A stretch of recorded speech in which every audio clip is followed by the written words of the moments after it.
Your Steve Jones Show podcast will start shortly. The Steve Jones Show podcast is sponsored by Brewers Outlet, your beverage supermarket on Reagan Street in Sunbury. Jeff Byers, my friend, it's great to have you on. It was great to see you the other night.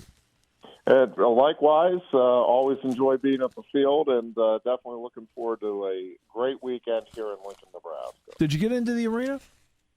I did. We went over today to get the credentials, and you're right. It really is an impressive setup. An impressive arena, but I really like the way they have it set up here for the Big Ten tournament, and checked out our broadcast location, and I do think it's going to be a really neat environment. We were talking with a couple of their staff, and they actually released a few extra 100 tickets to put up in the corners, but it is a sellout for the weekend, and they're expecting those few remaining tickets that were released here to be eaten up before the tournament gets underway tomorrow. Yeah, they've done a great job, because that was a railroad yard at one point, and what they did was they put the arena in. The city built the arena. It's not in Nebraska gets a sweetheart deal. I don't know if they pay like $1 a year in rent or something like that. But that's where they expanded the restaurants, the hotels. That whole Haymarket area is really, really nice.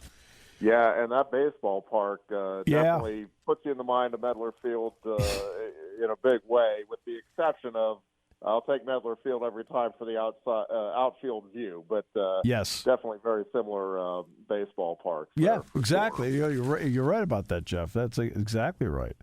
All right, so I have to get to. It's always refreshing when you get such incredible depth of honesty in an answer.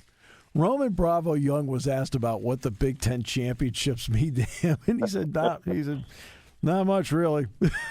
Yeah. I sat back and said, hey, look, if you were to ask Duke basketball players, what this means to them, the ACC tournament, and one of them said, well, it's for better seeding in the NCAAs, I'd be like, okay, great. What an honest answer. Right. You never would hear that. When you heard that answer, what did you think? Yeah, I think, and listen, it's going to be different for different kids. I mean, Roman's, obviously coming from Arizona. And listen, at the end of the day, there's no question. The ultimate goal in this sport is to win a national title. And that's where, your legendary status can be secured. You look at, I was just thinking about this today, because Alex Marinelli has obviously had terrific success at the Big Ten tournament. He'll be going for his fourth Big Ten title this weekend, and he'll be trying to become just the 17th wrestler to achieve that feat. But if he does not win a national title here, he is going to feel like his career had, a huge void.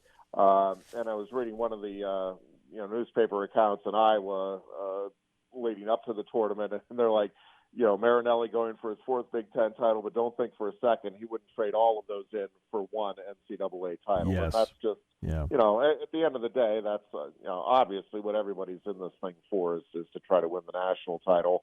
And listen, these guys are competitive. I mean, they want to win everything. You want to be undefeated. You want to be a Big Ten champion and an NCAA champion. But there's not a wrestler out there that's, if they're being honest, that isn't going to tell you, if I lose a couple of matches during the dual meet season and finish as the runner-up into the Big Ten and win the NCAA title, I'll take that every time. He was being honest. Yeah, no doubt. Okay, I give him a lot of credit for that. He's being honest. All right, so we know Penn State is a great dual meet team. What kind of sense do you have for them as a tournament team? Yeah, I think they're going to be really, really good, Steve, until you get into it. And this is a little unusual season in that Penn State has not wrestled in a tournament this season, and that is very atypical. Obviously, Penn State is usually competing in at least one early season to mid-season tournament to kind of get that feel. But just the way this season played out, that was not something Penn State did. And so, it's just a little different in that regard, in that we don't know for sure how this team will respond in a tournament environment. That being said, all of these kids have been obviously in a lot of wrestling tournaments over the years. It's not like they're going to be shocked with the tournament format. But, I think you look at the overall depth of this team, you look at the top-end strength, and you look at the bonus point potential. This team is certainly, I think, well-equipped to have a very strong showing both this weekend and at the NCAA championships. So what is Drew Hildebrand, man? What is his addition to the lineup? What has that meant, and how well do you think he has wrestled? Yeah, I think he's been really good, Steve, and I think he's making some little adjustments. I think the biggest thing to me that's been impressive with Drew is just the way he fits in with the program. It does not feel like this is a kid that's just going to be here essentially for a semester of competition.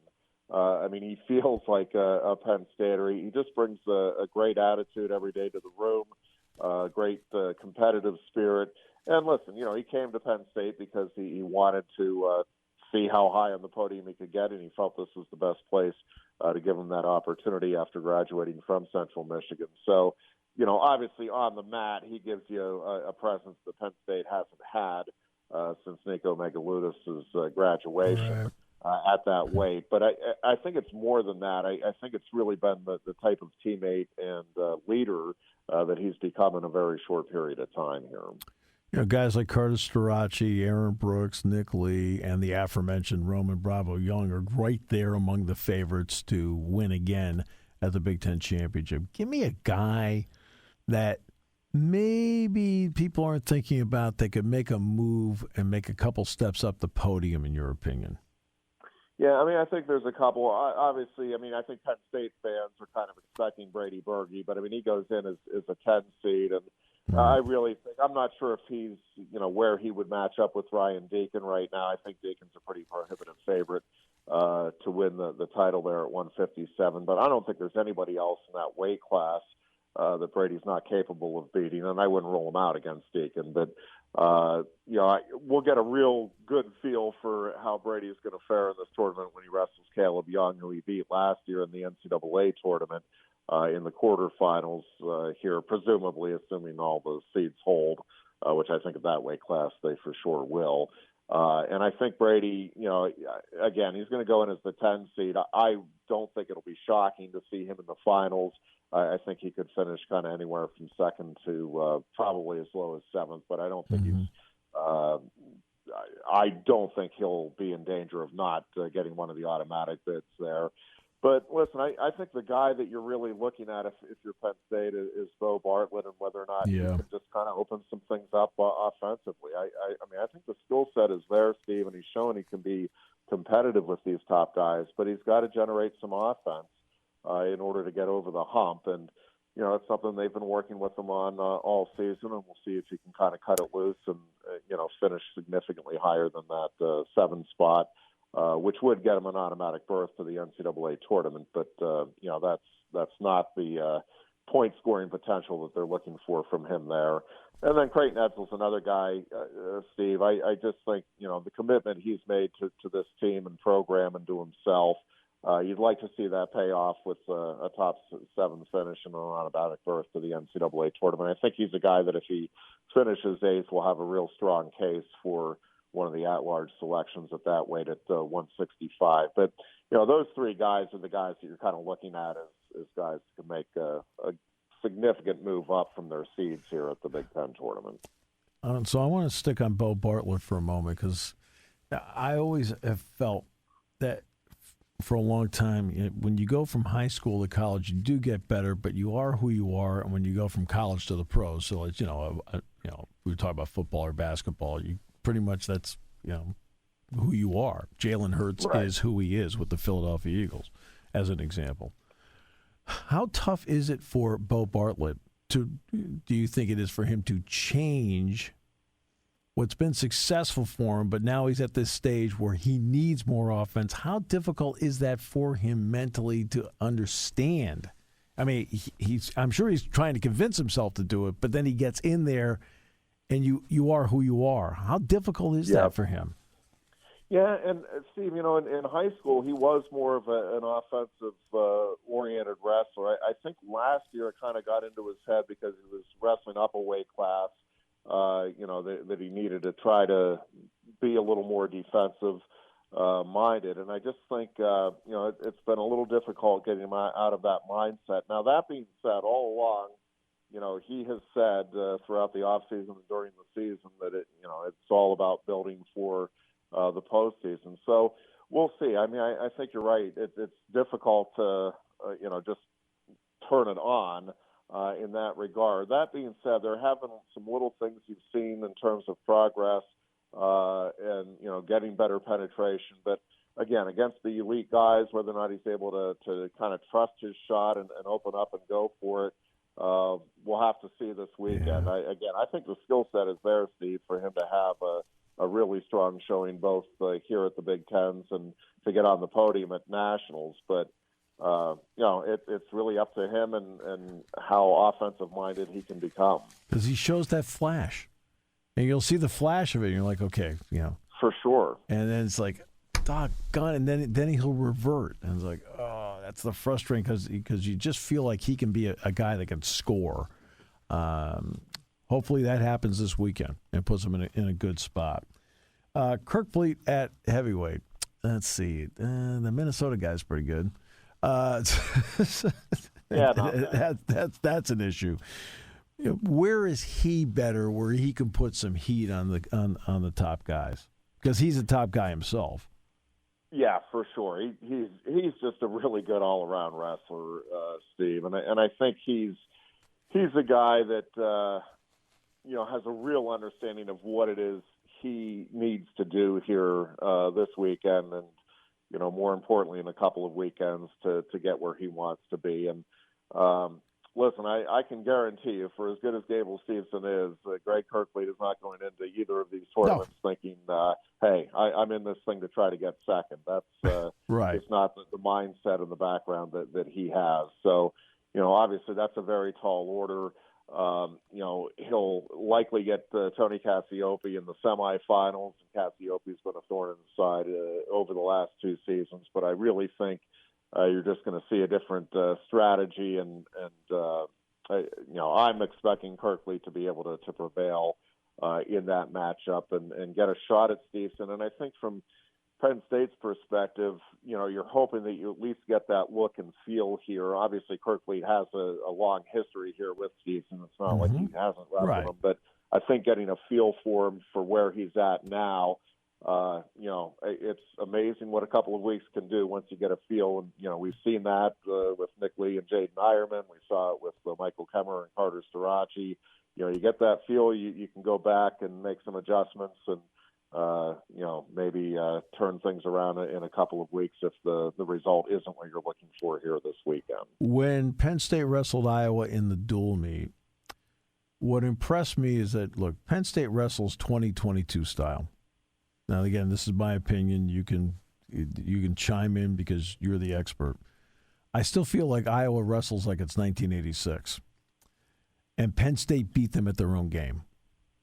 And that's what struck me as though one of those, like, if I'm an Iowa wrestling fan, would take me back. Penn State beat them at their own game. How important is that for Penn State when they do match up Iowa, that they can incorporate their 2022 style but still have the ability to beat them at the 86 style?